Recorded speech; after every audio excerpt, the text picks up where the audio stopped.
রাজ্য সরকারের ঘোষণা মতো পাথর প্রতিমা শ্রীধরনগর গ্রাম পঞ্চায়েতে মহিলা সভায় নাবালিকার বিয়ের উপর জোর দেওয়া হয়। মুখ্যমন্ত্রী মমতা বন্দ্যোপাধ্যায় মহিলাদের স্বাবলম্বী এবং সমান অধিকার দেওয়ার জন্য বিভিন্ন আইন করেছেন। 19 ডিসেম্বর প্রত্যেকটি গ্রাম পঞ্চায়েতে মহিলা সভা করতে হবে বলে তিনি নির্দেশ জারি করেন। সেই মতো দক্ষিণ 24 পরগনার পাথর প্রতিমা ব্লকের শ্রীধরনগর গ্রাম পঞ্চায়েতের প্রধানের নেতৃত্বে এলাকায় মহিলা এবং আশা কর্মী, আইসিডিএস কর্মী এবং গ্রামের পঞ্চায়েতের সদস্যদের নিয়ে গ্রাম সভার আয়োজন করেন। মূলত এই সভায় নাবালিকা বিয়ের বিরুদ্ধে সবাইকে সচেতন করার জন্য বার্তা দেন প্রধান। পঞ্চায়েত সদস্য ও সঞ্চালক মহিলারা যাতে স্বাবলম্বী হতে পারে, পুরুষ যে সমস্ত কাজের দায়িত্ব প্রায় গ্রাম পঞ্চায়েতের রাস্তাঘাট উন্নয়ন এবং এলাকার বিদ্যুৎ একাধিক কাজে মহিলাদের আগে আসতে হবে বলে জানান। উপস্থিতি ছিল চোখে পড়ার মতো। মাননীয় সরকার বাহাদুরের 19/12/2024 যে পালস মোডে মহিলা সংসদ সভা, সেই সংসদ সভা আমাদের শ্রীধরনগর গ্রাম পঞ্চায়েত থেকে যে মহিলা সংসদ সভার আয়োজন করা হয়েছে। আর মেনত উদ্দেশ্য হচ্ছে আমাদের লাইভলিহুড যে ডেভেলপমেন্ট, মহিলাদের ক্ষমতায়ন করা। আর একটা বিষয় হচ্ছে যে ইয়ারলি ম্যারেজ, এটাকে আমরা কন্ট্রোল করতে চাইছি এবং সেই হিসাবে আমাদের গ্রাম পঞ্চায়েতের বিভিন্ন দপ্তর থেকে যারা আসছেন এবং এলাকার বহুত মহিলারা এসছেন আজকে এই মহিলা সংসদ সভায়। আমাদের মেনত দুটো জিনিস, মহিলাদের যে ক্ষমতায়নটা যেমন করতে হবে, একই সঙ্গে ইয়ারলি ম্যারেজটাকে আমাদের কন্ট্রোল করতে হবে।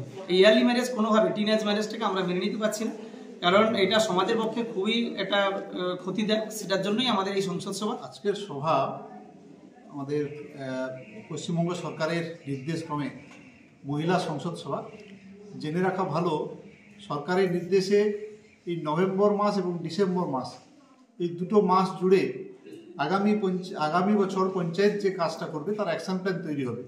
সেই মোডেই আমরা আছি। এখান থেকে আমরা সংসদ সভা করেছি, গ্রাম সভাও হবে। এখন মহিলা সংসদ সভা কেন করছি না, এর মধ্য দিয়ে মহিলাদের যে সমস্যাগুলো সেগুলো উঠে আসবে। কোথাও বাল্য বিবাহ হতে পারে, কোথাও মেয়েদের বিভিন্ন সমস্যা থাকতে পারে, সেইগুলো আমাদের প্ল্যানে উঠে যেমন আজকে এলো, সেইগুলো আমরা আমাদের পঞ্চায়েতে যে অ্যাকশন প্ল্যান হবে সেখানে লিপিবদ্ধ করব। সেটা দিয়ে আমরা ওই সমস্ত সমস্যাগুলো কীভাবে ধীরে ধীরে করে নিরসন করা যায়, পঞ্চায়েত ফান্ডিংয়ের মধ্য দিয়ে, প্রচারের মধ্য দিয়ে, সেগুলো আমরা আরও বড় পদক্ষেপে যাব। আমাদের শ্রীধরনগর গ্রাম পঞ্চায়েতে এই মহিলা সভা আজকে শুরু হচ্ছে। এই সভায় মহিলাদের আহ্বান করা হয়েছে এবং সমস্ত স্তরের নেতৃত্ব বা মহিলা যারা আছেন সকলেই উপস্থিত হয়েছেন। এবার সকলেই এই যে বাল্যবিবাহ রোধ এবং যাতে অপুষ্টি বাচ্চা না থাকে বা মানে নারী পাচার, শিশু পাচার হয়ে যাচ্ছে, সেদিক থেকে যাতে রোধ করা যায়, সেসব অ্যাওয়ারনেস ক্যাম্প আমাদের করা হচ্ছে। সদস্য অংশগ্রহণ 50% মহিলাদের অংশগ্রহণ আছে এবং সমস্ত দিক থেকে মহিলাদের যাতে আরও এগিয়ে নিয়ে যাওয়া যায় এবং তাদের সব দিক থেকে যাতে সহযোগিতা করা যায়। পাথর প্রতিমা থেকে রেবতী মালির রিপোর্ট, ডিএন নিউজ বাংলা।